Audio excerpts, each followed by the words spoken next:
आप सभी को जय श्री कृष्णा। राधे राधे। तो आज फिर सुनाते हैं लड्डू गोपाल की एक सत्य घटना, जिसको सुनकर आपके दिल में भी लड्डू गोपाल के प्रति श्रद्धा भक्ति भाव और बढ़ जाएगा। तो ये सत्य घटना है। तो ये सत्य घटना मेरे साथ शेयर की है गाजियाबाद से सावित्री जी। सावित्री जी बताती हैं कि उनके साथ एक लड्डू गोपाल की ऐसी घटना घटी कि जिसको वो सोच के अभी भी उनके मन में बड़ा दुख होता है, उनको रोना आ जाता है कि मेरे लड्डू गोपाल के साथ ऐसा हुआ था। मतलब जब भी दिवाली का टाइम आता है ना, उनको बड़ा दुख होता है इस बात का। वो बताती हैं कि ये जो मेरे लड्डू गोपाल हैं, ये अभी के नहीं है, ये बहुत साल पुराने ये तब के हैं जब मेरे बच्चे भी नहीं हुए थे। तब से मैं इनको एक बच्चे के रूप में, एक बच्चे के भाव में इनकी सेवा कर रही हूँ और उसी भाव से मैं इनको पूजती हूँ। और मुझे भी इस बात की अनुभूति होती है कि जैसे मेरे लड्डू गोपाल, मेरा कन्हैया मुझे मैया के रूप में स्वीकार किया हो। आए दिन मुझे अपने लड्डू गोपाल के चमत्कार देखने को मिलते हैं। मुझे अनुभूति होती रहती है कि ये क्या इसको, मतलब इसको पसंद है क्या नहीं पसंद। अगर मैं कभी चाहूँ भी कि मैं अपनी पसंद का इसको भोग लगा दूँ या कि जल्दी जल्दी मैं जो बना वो भोग लगा दूँ, ये उस चीज़ को कभी स्वीकार नहीं करता है। इसको जो खाना है, जो पीना है वही खाएगा, नहीं तो किसी ना किसी बहाने से या तो वो गिर जाएगा या उसमें कचरा पड़ जाए या कुछ भी ऐसा हो जाता है कि अगर जो चीज़ उसको नहीं खाना है वो नहीं खाएगा। इतना मतलब चमत्कार दिखाता है, इतना मतलब मुझे इस चीज़ की अनुभूति होती है। और इसका जो चेहरा होता है ना, इसका फेस होता है, इस चीज़ से भी मुझे पता चल जाता है। कभी कभी तो इसके चेहरे पे इतनी मुस्कान रहती है और कभी कभी मुझे इसके चेहरे पे अगर कुछ ऐसा पहना दिया या कि कुछ ऐसे कहीं जा रहे, इसको लेके नहीं जा रहे हैं, तो मुझे इसके चेहरे में ना बड़ी गुस्सा सी और बड़ा वैसा सा फेस दिखेगा। मतलब ये सब छोटी छोटी सी जो चीज़ें होती हैं ना, इस चीज़ से मुझे बड़ा अच्छा लगता है और मुझे एक अलग सा ही लगाव रहता है इसके प्रति। और मतलब मैं इसकी कृपा का, इसकी दया का तो शब्दों में ही नहीं बयान कर सकती। जब से मेरे घर में मेरा लड्डू गोपाल आया है, मेरा कन्हैया आया है, तब से तो हम लोगों का जीवन ही बदल गया है। इतनी सुख समृद्धि जो सब कुछ है, मैं तो यही कहूँगी कि ये सब कुछ मेरे लड्डू गोपाल की कृपा की वजह से ही है। नहीं तो एक समय ऐसा था जब मेरा लड्डू गोपाल नहीं था, जब मैं शादी होके आई थी, वो बहुत ही, हम लोगों की जो परिस्थिति थी बहुत ही कमज़ोर थी। लेकिन जब से मेरे घर में लड्डू गोपाल के कदम पड़े हैं, मेरे घर में लड्डू गोपाल आया है, तब से ही हमारे घर में सुख समृद्धि बढ़ गई है। और आज हमारे दोनों बच्चे शादीशुदा, अच्छे घर परिवार सब बहुत अच्छे से चल रहा है। ये सब तो हो गया इनकी लड्डू गोपाल की बात। फिर बाद में मैंने पूछा कि वो क्या आप बता रही थी कि जो घटना घटी थी, तो फिर वो मतलब इतनी खुश थी, फिर एकदम से वो दुखी हो जाती हैं और फिर बताती हैं कि दिवाली का टाइम था, तो मैंने अपनी छोटी बहू से बोला, दोनों बहुएं थी, तो एक खाना बना रही थी, एक एक तो मैंने एक से बोला कि चल जब तक तू खाना नहीं बना रही है तो थोड़ी सी मेरी पूजा पाठ में हेल्प कर दे, आज मैं मंदिर साफ़ कर रही हूँ। तो पूजा जो बर्तन वर्तन निकले हैं, तो ये जो भगवान के बर्तन हैं और आज मैं लड्डू गोपाल को देती हूँ, तो थोड़ी सा उनको भी अच्छे से साफ़ कर देना। बहुत दिन से अच्छे से नहलाई नहीं हूँ, तो थोड़ी से वैसे हो गए हैं और अच्छे से न तो थोड़ी साफ़ कर दे, ऐसे करके बोलती हैं। तो इनकी जो छोटी बहू थी वो बोलती है कि ठीक है माँ जी, मैं कर दूँगी। अब क्या था कि इनका ये जो सवित्री जी थी, इनका फ़ोन आ जाता है इनकी बहन का, तो ये मंदिर से हट के दूसरे रूम में चली जाती हैं, बातें करने लगती हैं।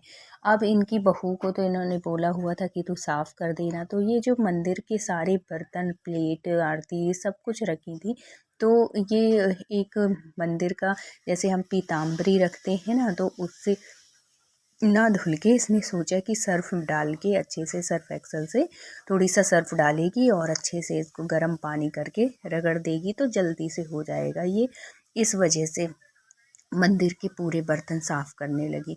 और वहाँ पे सावित्री जी अपनी बहन से बात कर रही हैं, उनको कुछ भी नहीं पता है कि अंदर क्या हो रहा है, कैसे कर रही। अब क्योंकि वो बीच बीच में देती रहती है ना ये सब पूजा पाठ के बर्तन वर्तन धुलने उलने को, तो उनको तो वो सोची भी नहीं थी कि ये इतना बड़ा कांड कर देगी बहू, और इसको इस चीज़ का पता ही नहीं रहेगा कि ये गलत है कि सही।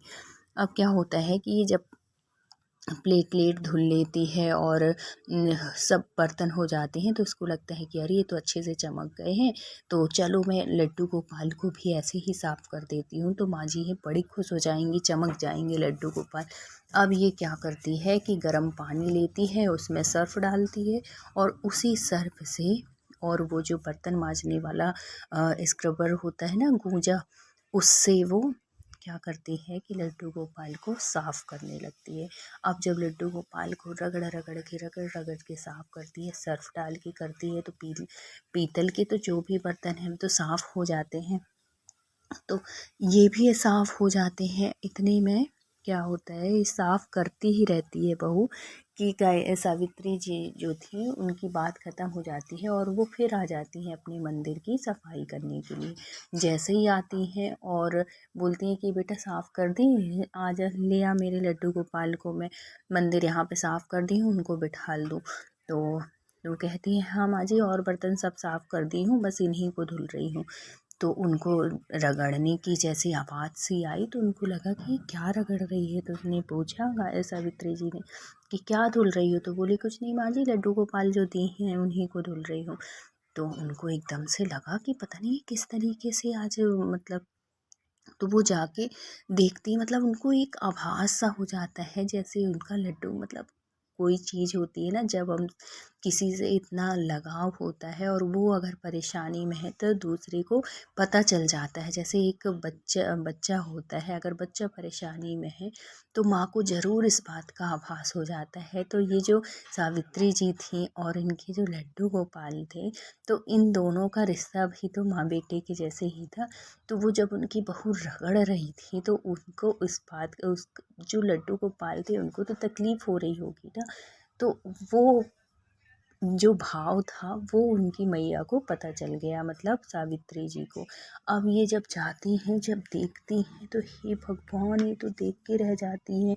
पानी जो था वो गर्म पानी, भाप निकल रही थी, और सर्फ़ डाले हुए, मतलब सर्फ़ एक्सल, और जो बर्तन वाला गूंजा होता है उससे रगड़ी पड़ी थी जो बहू थी।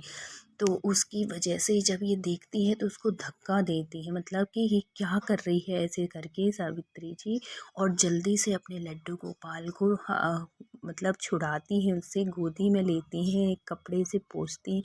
बोली कि तू पागल हो गई है क्या, ये क्या कर रही है, ऐसे में धुलती हूँ, तूने कभी देखा नहीं है मुझे लड्डू गोपाल को साफ़ करते हुए? मैं हमेशा पंचामृत से स्नान कराती, उसी में साफ़ हो जाते हैं। या तुम अगर पंचामृत से नहीं करना था तो थोड़ी सा चंदन ले लेती, चंदन से भी इतने अच्छे से साफ़ हो जाते हैं। मैं तेरे से ये थोड़ी बोली थी कि तू बर्तनों के साथ में उनको भी रगड़ देना, ये थोड़ी बोली थी। ऐसे करके थोड़ी डांटती है अपनी बहू को, और फिर बड़ी दुखी हो जाती हैं कि हे भगवान, हे मेरे लड्डू गोपाल, मुझे माफ़ कर दे, आज मेरी वजह से तुझे इतनी तकलीफ़ हुई, ना मैं दी होती और ना तुझे इतनी तकलीफ़ होती। बहुत रोती हैं कि आज कितनी तकलीफ़ हुई होगी मेरे लड्डू गोपाल को, कैसे। और फिर बाद में अपनी बहू को बुलाती हैं, बोलती हैं कि तेरे अंदर इतना भाव नहीं है कि ये भगवान है, और भगवान को कोई ऐसे करता है, एक तरीका होता है हर काम को करने का। बेटा खूब अच्छे से फिर समझाती हैं उसको, तो इस बात की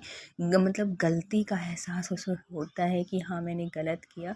तो वो जो बहू थी वो भी कहती है, माफ़ी मांगती है कि सॉरी माँ जी, मुझे माफ़ कर दो, मुझे मतलब मुझे ये लगा कि चलो बर्तन साफ़ हो गए हैं, इतने अच्छे से चमक गए हैं, तो ये भी अच्छे से चमक जाएंगे, और इसी वजह से, और मेरे अंदर और कोई वो नहीं था माँ जी, मुझे माफ़ कर दो। फिर वो कहती हैं कि माफ़ी मांगना है तो मेरे से मत मांग, लड्डू गोपाल से मांग, आज वो कितनी तकलीफ़ में होंगे।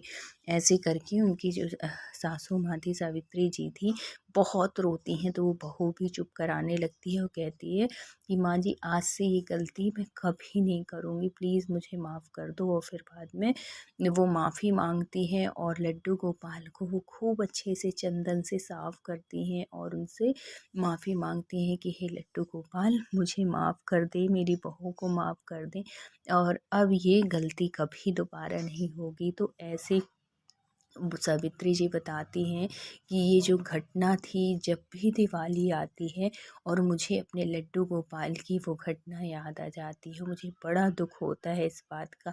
तो आप कभी भी लड्डू गोपाल को साफ़ करिए तो इस तरीके से कभी ना करिए और ना तो उनको पीताम्बरी लगाने की ज़रूरत है, ना तो कुछ भी, या तो आप पंचामृत से उससे नहला दीजिए या कि फिर आप चंदन से साफ़ कर दीजिए, बहुत ही अच्छे से वो साफ़ हो जाते हैं। कुछ भी लगाने की, कुछ भी करने की ज़रूरत नहीं होती है। तो ऐसी थी ये सत्य घटना सावित्री जी ने जो शेयर की। तो अगर वीडियो अच्छा लगा हो तो please like share and subscribe करिएगा। मिलते हैं किसी नए सत्य घटना के साथ। जब तक अपना ख्याल रखिए, अपनों का ख्याल रखिए। Thank you so much full watch करने के लिए। राधे राधे।